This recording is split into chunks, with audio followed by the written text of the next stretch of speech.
Bonjour à tous, bienvenue dans ma nouvelle vidéo. On continue sur le chapitre 3 du coup. C'est la deuxième et dernière partie. Je vous fais bientôt la vidéo du chapitre 1 si ça vous intéresse. Je vais la faire pendant les vacances, même si on n'en a pas besoin pour un contrôle bientôt.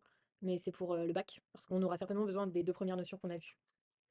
Donc pour rappel, donc entre en question les pouvoirs forts, parce que selon lui, il faut accorder les moyens et les buts. Et de l'autre côté, on a Hobbes qui dit non, non, non, non, nous, il nous faut un pouvoir fort. Parce que c'est ça, en fait, c'est la sécurité. Il faut qu'il y ait un pouvoir politique qui fasse tout et n'importe quoi pour assurer notre sécurité, peu importe les buts. Et donc, ils sont en désaccord.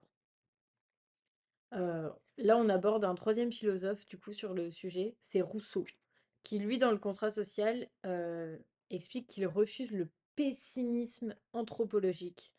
Donc, c'est-à-dire qu'il critique la soumission que Hobbes va défendre. Pour lui, il ne faut pas un pouvoir fort qui écrase le peuple. Au contraire, le peuple il devrait vivre sous un double contrat. Donc un contrat civil dans lequel le peuple se donne un pouvoir politique et dans l'autre partie du double contrat, c'est un contrat avec lui-même pour l'entraide et la protection.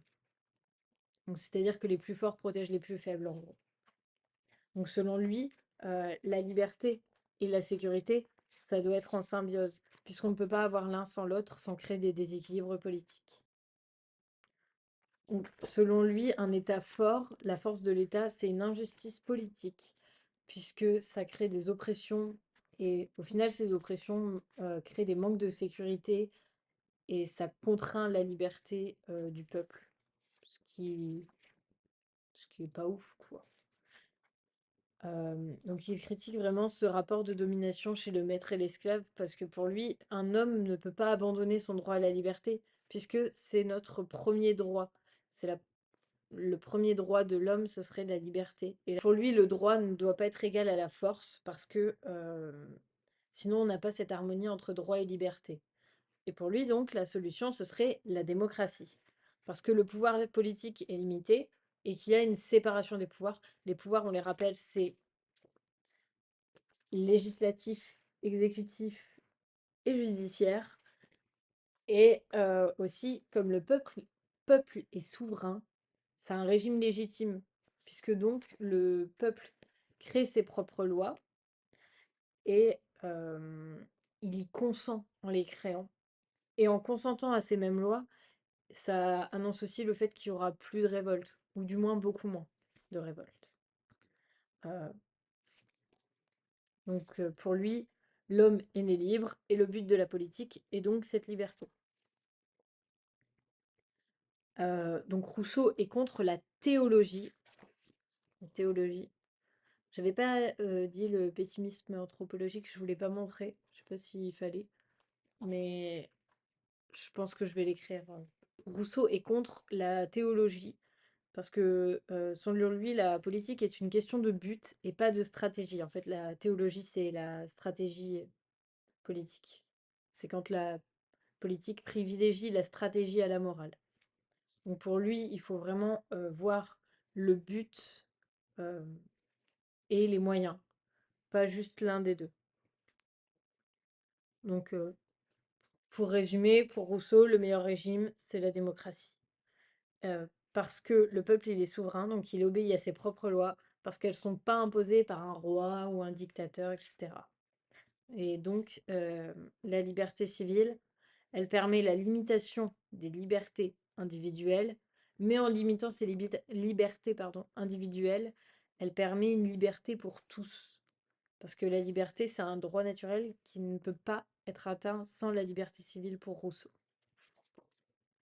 Et de l'autre côté, on a Platon, qui lui explore un peu ces limites-là de la démocratie. Il n'est pas tout à fait d'accord avec Rousseau. Parce que selon lui, en fait, la démocratie, c'est un régime qui est conduit par les passions du peuple. Donc par l'avis, par l'opinion du peuple. Sauf que ce peuple n'est pas forcément éclairé. Il n'a pas forcément la capacité de réfléchir au bien des autres en même temps que le sien. Et donc, selon Platon, en démocratie, en fait, chacun vote pour son intérêt personnel sans regarder l'intérêt général du peuple.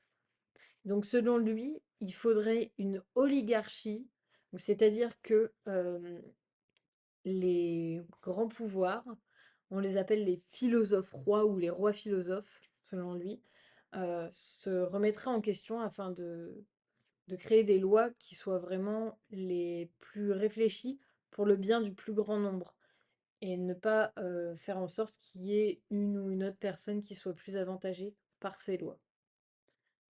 Donc il faut que les lois soient élaborées en accord avec la raison et pas avec la passion. Parce que euh, les passions, pardon. Parce que si on écoute ses opinions, en fait, c'est vraiment ça, c'est que des lois pour soi, sans jamais penser au bien des autres. Et du coup, cette idée que ce soit des philosophes rois qui gouvernent, ça s'appelle une utopie. Je pense que vous connaissez le mot dystopie, comme par exemple dans Hunger Games. Eh ben, c'est une dystopie puisque c'est un monde où le pouvoir politique détruit tout, il est très dangereux puisque c'est un monde qui fait très peur. Donc une utopie, c'est l'inverse. C'est un monde où tout est parfait. En utopie, tout se passe bien. Euh, et donc, Platon pense que les rois, les lois et la raison doivent s'accorder pour un gouvernement juste. Et donc, Rousseau, à ça, il répond, enfin, c'est pas vraiment un dialogue entre eux, mais c'est pour avoir une meilleure image, je pense. Du coup, selon Rousseau, la démocratie, en fait, c'est le seul régime qui est juste, vraiment juste, parce que, bah, pareil, toujours pas de pouvoir politique fort, mais il faut écouter la volonté raisonnable au lieu de la volonté générale. Donc, c'est-à-dire que il faut pas écouter la volonté de tous qui est conduite par les désirs et pas la raison, mais plutôt une volonté raisonnable qui est pour le bien de tous. Et voilà, on arrive à la fin de ce cours. Je vais faire une petite carte mentale si vous voulez, parce qu'il y a pas mal de contenu. On aborde, il me semble, 5 philosophes différents. On a Rousseau, Platon, on a Kant, on a Hobbes. Ouais, c'est un peu dense. Du coup, je vais vous faire une fiche et il y aura des petits trucs pour chaque philosophe différent qui a abordé le sujet du coup. Ah, et le thème c'était justice et liberté. J'ai oublié de le préciser. Du coup, voilà, j'espère que ça vous a plu. Je suis désolée, la vidéo est longue, mais le cours est très dense, donc je peux pas faire autrement. J'essaie de parler le plus vite possible tout en étant clair. Et si jamais vous avez un doute, euh, vous m'envoyez un message. Je vais pas mettre mon numéro sur YouTube pour des raisons évidentes que mes vidéos sont en public, mais vous pouvez passer par n'importe qui de la TG1 ou par Hayat, si vous êtes en TG3, il me semble. Euh, Bref, n'hésitez pas, s'il y a besoin de quoi que ce soit. Ou même si c'est juste une question en dehors du cours. Genre pour un autre cours, je fais SPLLCE et SP Ciné si ça intéresse. Par contre, n'essayez pas de me poser des questions en maths ou en espagnol, je suis nulle à chier. Et je fais pas EPS, donc je peux pas vous aider là non plus. Mais je vous fais des gros bisous. Et merci beaucoup d'avoir regardé jusqu'à la fin de la vidéo. À bientôt!